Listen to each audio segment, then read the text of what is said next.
राम जी, पहले तो खतियानी जुटान करते थे भाषा को लेकर। अब खतियानी झारखंडी महापंचायत रखे, इसका उद्देश्य क्या था? देखिए, उद्देश्य यही कि झारखंड किसानों का देश है और किसान कहीं ना कहीं गाँव में बसते हैं। गाँव को मिलकर पंचायत बनती है।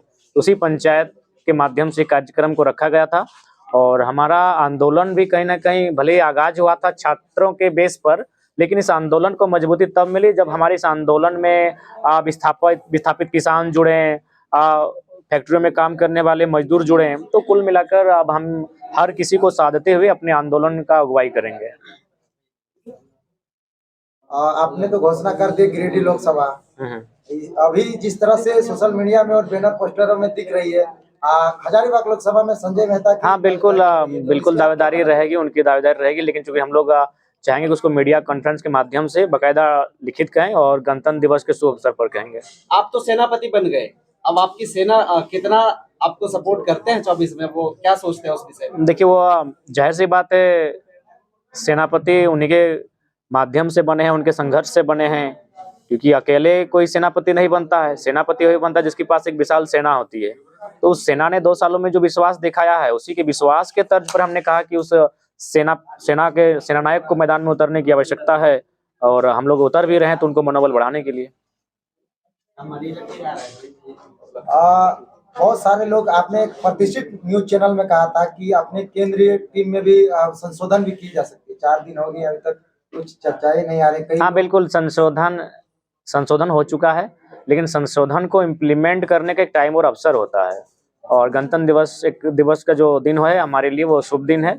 आज 24 हो चुका है, 25 का वेट कीजिए। 26 जनवरी की जब पहले सुबह होगी और सुबह में जब सूरज की किरण पहली बार आपकी आंखों में पड़ेगी, आपकी आंखों में सूरज की रोशनी के बाद दूसरा कुछ अगर दिखेगा तो हमारी केंद्र कमेटी का विस्तार दिखेगा।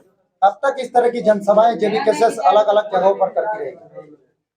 देखिए, चुनाव सामने है तो चुनाव के पर्पज से भी अब आगे सभाएं होंगी, लोकसभा के माध्यम से सभाएं होंगी। और फिलहाल अब हम लोग एक डोर टू डोर नुक्कड़ सभा पॉकेट मीटिंग की ओर बढ़ेंगे और जल्द इस कार्यक्रमों का शेड्यूल तैयार होने वाला है। तो डोर टू डोर इस नुक्कड़ सभा में सम्मिलित होंगे? निश्चय ही सम्मिलित होंगे। जहाँ हमेशा कहते हैं लाखों का भीड़ में टाइगर जयराम मतो है, क्या गांव-गांव में दौरा करेंगे? बिल्कुल करेंगे, क्यों नहीं करेंगे। उनके बीच के हैं हम, उनके लिए हैं हम, उनकी खातिर रिस्क ले रहे हैं हम, उनकी खातिर सदन में जाने की सोच रहे हैं हम, तो उनसे मिलेंगे। जयराम मतो कहते हैं कि जेबीकेएस युवाओं की पार्टी है, लेकिन सभी युवा तो आजकल परीक्षा सीजीएल वगैरह की तैयारी करने में लग गई है, तो उसके बावजूद भी जयराम मतो के भीड़ में जो है कि युवाओं का जनसंख्या दिख रहा है। देखिए, सबसे पहली बात मैं आपको बताऊं, जब मैं 2 साल से आंदोलन में हूं और 2 साल से आंदोलन में रहने के बाद मैं पीएचडी का छात्र हूं और मैं अपनी प्रेजेंटेशन को सबमिट कर रहा हूं, इसका मतलब ये हुआ कि यदि आप अपने काम को फोकस करते हैं, उसके बाद अगर 1 आध घंटा आप किसी मूवी में चले जाते हैं या किसी सभा में चले जाते हैं तो आपको विशेष हानि नहीं होगी। लेकिन आप अपने काम, जो मेन काम है, उसे अगर फोकस ना करेंगे और बहाना अगर इन चीजों को बनाएंगे तब आपको हानि होती है। मैं आपको बता रहा हूँ, जब हमारा एनुअल एग्जाम होता था, हम फुटबॉल का मैच, क्रिकेट का मैच देखने जाते थे। सर टोकते थे कि यार कल का एग्जाम है। हम बोले सर पेपर देख लीजिएगा, अगर आपके सब्जेक्ट में 90 से कम नंबर आएगा तब हमको टोकिएगा।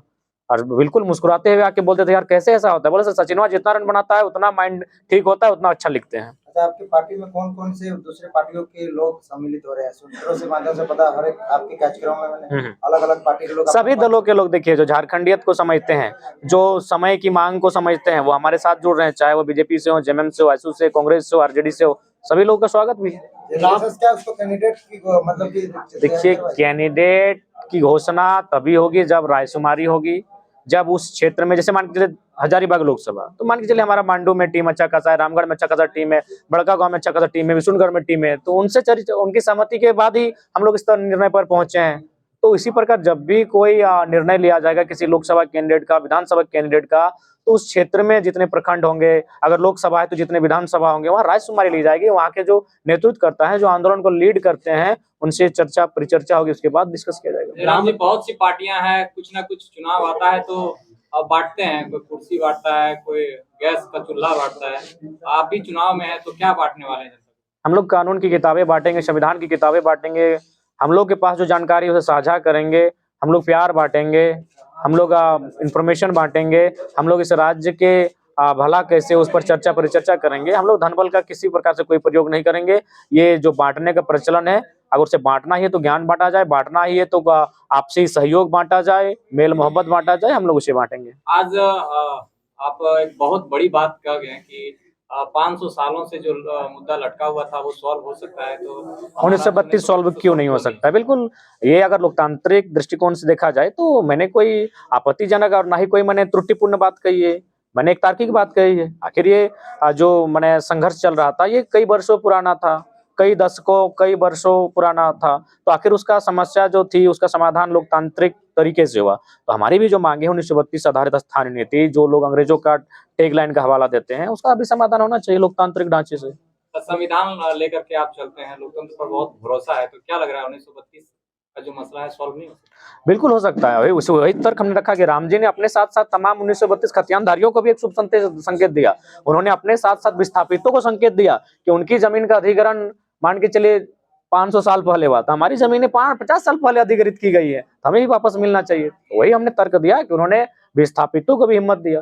राम के नाम को लेकर के लगातार राजनीति की जाती है, क्या उनके विचार? देखिए, हम लोग धर्म की राजनीति नहीं करेंगे। धर्म सबका है और भारत का संविधान भी 25 आर्टिकल कहता है धर्म को अंतःकरण से मानने की आपको स्वतंत्रता है। हम लोग भारत में मान्यता प्राप्त 10 धर्म है, 11वां के लिए सरना कोड की मांग कही जा रही है। तो हम लोग सभी का सम्मान करते हैं, सबकी विचारधारा का सम्मान करते हैं। यही भारत की खूबसूरती है कि भारत के युवा भगत सिंह को भी मानते हैं और धार्मिक भी हैं। जयराम महतो कहते हैं कि हम 6 लोकसभा सीटों में चुनाव लड़ेंगे। अगर 6 सांसद इनके पास अगर आ जाते हैं तो क्या वो 1932 लागू करवा देंगे? बिल्कुल, हम लोग जब दिल्ली जाएंगे तो दिल्ली का मुद्दा होगा। जब हम लोग 6 सांसद जीतेंगे तो जाहिर सी बात है 6 गुना 6 36, यानी हमको लगता है तब हमारे विधायकों की संख्या भी तो 25 हो जाएगी। अगर 6 सांसद हमारे पास आते हैं तो हमारे पास 25 विधायक आ जाएंगे। तो 25 विधायक आएंगे तो राज्य की जो सरकार बनेगी उसमें हम निर्णायक रहेंगे। तो ये राज्य का विषय है। तब हम लोग राज्य में 1932, 1964, 1956, 1908 तथा अन्य कॉलम को जोड़ते हुए हम लोग स्थानीय नीति को प्रभावी रूप से लागू करेंगे। और पुराने साथियों की बात की जाए तो रिजवान क्रांतिकारी आपको शामिल हो गए हैं, उसके बाद अन्य नाम भी लगातार चर्चा में आ रहे थे कि वो भी शामिल होंगे, तो कब शामिल होने वाले हैं? देखिए, हम लोगों ने दिल खोल दिया है, दिल खोल के सबको खुला आमंत्रण किया है। वो सूचना देंगे और उस सूचना के बाद हम लोग एक सभा का ऑर्गेनाइज होगा और वहाँ उन्हें आदर सत्कार सम्मान के साथ वापसी कराई जाएगी। पार्टी के क्या नाम रहेगी? देखिए, पार्टी का नाम अभी तक तय नहीं हो पाया है क्योंकि कुछ त्रुटियां या फिर कुछ अड़चने, क्योंकि देखिए सबसे पहली बात है ये सवाल बार बार आता है पार्टी को लेकर। बहुत सारे लोग हम पे ये भी आरोप लगाते हैं कि भाई ये लोग पार्टी नहीं बना पाए तो कैसे आगे बढ़ेंगे। तो हम उनको यही कहना चाहेंगे कि हम लोग चुनाव लड़ने के पर्पज से आए ही नहीं थे, हम लोग तो आंदोलन करने आए थे। राजनीति हमारी महत्वाकांक्षा नहीं थी। शुरू से हमारा स्टेटमेंट देखिए कि हम लोग तो कविता लिखने वाले, पीएचडी करने वाले छात्र हैं, अगर सरकार नियम बनाती है हम लोग वापस चले जाएंगे पढ़ने के लिए। जब 2 साल बीता, 2.5 साल बीता, जब इस राज्य के युवाओं को एक हताशा, निराशा लगी तब हम लोग विकल्प के रूप में आए हैं। तब हम लोग निर्णय लिया कि हमें पॉलिटिक्स में आना चाहिए और हमने जून के महीने में निर्णय लिया। आज देखिए मोटा मोटी जनवरी का महीना चल रहा है, वो 6ठा महीना था, ये 13वां महीना उस हिसाब से, यानी 6-7 महीना हुआ है। तो जो तैयारियां हुई थी पार्टी को बनाने के लिए वो तैयारियां हम लोग फुलफिल किए हैं। बकायदा हम लोग अपने हाथों से फॉर्म फिलअप किए हैं। तो उम्मीद करते हैं कि कुछ त्रुटियां ना हो, कुछ अड़चने ना हो, कुछ लोगों की साजिशें ना हो, तो हमारे पास लोकसभा तक हमारी पार्टी होगी और उसी के आधार पर हम चुनाव लड़ेंगे। जयराम जी, राम के इस माहौल में जयराम अपना कार्ड खेल गया, हनुमान जी का पूजा अर्चना किया आप झारखंडी धाम में, कार्ड खेले क्या नहीं? देखिए, नहीं, वैसा कोई उद्देश्य नहीं था। हम लोग चुनावी पर्पज से नहीं, हमारा उस क्षेत्र में कार्यक्रम था। झारखंडी धाम काफी प्रसिद्ध है और वहाँ हमारे जब संगठन है वो राजधनवार और जमुआ की सीमा पड़ती है, वहाँ हमारा संगठन मजबूत है। तो वहाँ जो हमारे संगठन के साथी थे, मनोज दा थे, राजदेश सर थे, हमारे रोहित दा हैं और तमाम साथी थे। उन्होंने कहा कि चलिए झारखंड का ऐतिहासिक धरोहर है, कम से कम आइए एक दिन यहाँ भी व्यतीत किया जाए। तो फिर हम लोग उस पर्पज से गए थे। हम लोग देखिए कभी धर्म के नाम पर चुनावी राजनीति में नहीं आएंगे, जात के नाम पर चुनावी राजनीति में नहीं आएंगे। हम लोग जब भी चुनाव की राजनीति में आएंगे मुद्दों के साथ आएंगे, शिक्षा के साथ आएंगे, रोजगार के साथ आएंगे, पलायन विस्थापन के साथ आएंगे, रोटी के मुद्दे के साथ आएंगे। पुनः कहेंगे आस्था सबकी है, सभी की आस्था का हम सम्मान करते हैं और सदैव करेंगे। अच्छा, जिस तरह से आप बात कह रहे हैं तो किन किन मुद्दों के साथ लोगों के बीच जा रहे हैं, और वो मुद्दा जो है कहीं ना कहीं वहाँ पे नेता मंत्री जो होंगे, जो भी कदावर नेता ही होंगे, तो उनसे क्या पाला भिड़ रहा है कि उन लोग की बात और आपकी बात को समझने में आदमी जो है ठीक समझ पा? देखिए, हमारे मुद्दे गिरिडीह लोकसभा के लिए स्पष्ट है। गिरिडीह लोकसभा जो पारसनाथ की सीमा के आसपास आगाज होता है, झुमरा की सीमा के आसपास अंत होता है और इन्हीं दोनों के बीच बहुत सारी चीजें हमें देखने को मिलती है। आपका वह पर्यटन क्षेत्र के रूप में हमें देखने को मिलता है, वही क्षेत्र हमें खेत खलिहान बाग बगीचों से भरा हुआ देखने को मिलता है।